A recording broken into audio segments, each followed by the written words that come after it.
दोस्तों, आपने शून्य या जीरो के बारे में एक बात जरूर सुनी होगी। जीरो जिसके आगे लग जाता है उसकी लाइफ बदल जाती है। और आप ये खुद जानते हैं कि शून्य का हमारे जीवन में क्या महत्व है। शून्य जीवन के लगभग सभी क्षेत्रों में एक निश्चित महत्व रखता है। शून्य किसी के लिए कुछ नहीं है तो वहीं दूसरों के लिए सब कुछ है। हालांकि कई लोग शून्य को ओरिजिन के रूप में भी देखना पसंद करते हैं, जो कि नेगेटिविटी और पॉजिटिविटी के बीच एक बिंदु है। इस एनालॉजी को व्यवहारिक जीवन में लागू करते हुए इतिहासकारों का मानना है कि शून्य एक व्यक्ति के जीवन का वो बिंदु है जिस पर वो बदलाव करने का फैसला करता है। नए विचारों, शब्दों और अंत में क्रियाओं के ओरिजिन को इस पॉइंट पर लाया जाता है। ये वो पॉइंट है जहां एक इंसान आखिरकार नेगेटिविटी से पॉजिटिविटी में बदलाव का फैसला करता है।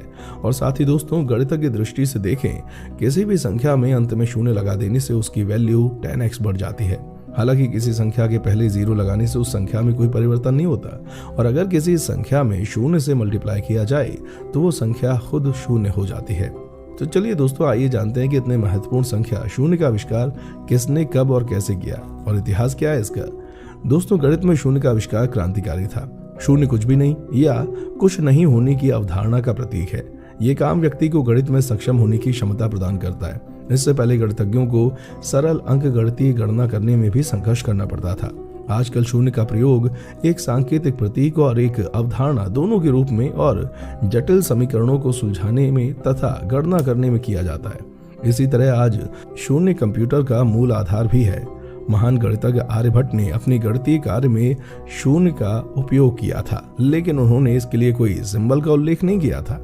अगर हम वास्तव में अवधारणा को श्रेय देना चाहते हैं तो हमें आर्यभट्ट से 100 साल पहले मायावासियों को या 700 साल पहले बेबीलोनियों को देना होगा। हालांकि ये कहना उचित है कि हमारी अवधारणा का उपयोग आर्यभट्ट से ही होता है।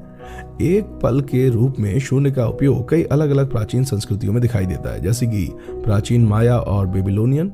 लेकिन एकमात्र भारतीय डॉट जो अंततः वास्तविक संख्या का दर्जा प्राप्त हुआ, जिसे प्राचीन समय में जब मनुष्य जीरो की खोज नहीं कर सकता था तब एक काउंटिंग मेथड का उपयोग किया जाता था। लोग अपने स्थानीय गणनाओं में साधारण दैनिक जीवन की जरूरतों का उपयोग किया करते थे।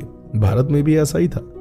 पिंगला, जो कि एक भारतीय विद्वान थे, इन्होंने बाइनरी नंबर संख्या का इस्तेमाल किया और वो पहले व्यक्ति थे जिन्होंने संस्कृत के शब्द के रूप में शून्य के लिए शुना का उपयोग किया। 628 ईस्वी में ब्रह्मगुप्त, एक विद्वान और गणितज्ञ, ने पहली बार शून्य और उसके संचालन को परिभाषित किया और इसके लिए एक प्रतीक विकसित किया जो संख्याओं के नीचे एक बिंदु के रूप में था। उन्होंने शून्य का उपयोग करके गणितीय संक्रियाओं जैसे जोड़ और घटाव के लिए नियम भी लिखे थे।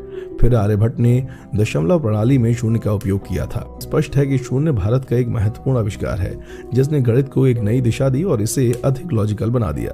दोस्तों, इसके सबूत भी भारत में मिले थे। आपको बता दें, 1881 में एक किसान ने पेशावर, जो कि अब ये पाकिस्तान के बख्शाली गांव में है, कई प्राचीन दस्तावेज से जुड़े पाठ को खोज निकाला था।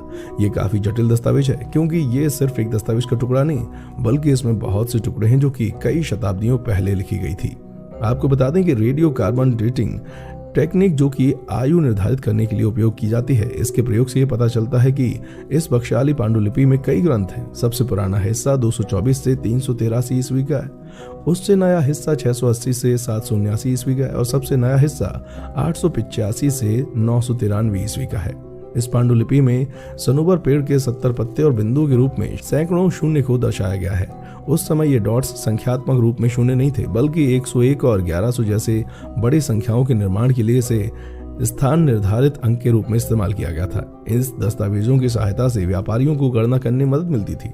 दोस्तों, बहुत से लोगों का ये कहना कि असल में जीरो की खोज आर्यभट्ट ने की थी, लेकिन ये बात भी सही है और सही नहीं भी है, क्योंकि उन्होंने इस बात की पुष्टि की थी कि शून्य दुनिया में ऐसी संख्या है जिसका कोई मान नहीं है, लेकिन आर्यभट्ट ने सिर्फ पुष्टि ही की थी।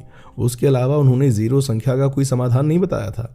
फिर भी इनके वर्णन से प्रेरित होकर बाद में गणितज्ञ ब्रह्मगुप्त ने जीरो संख्या का चयन किया और इस वजह से आर्यभट्ट को शून्य के आविष्कार में मूल जनक कहा जाता है।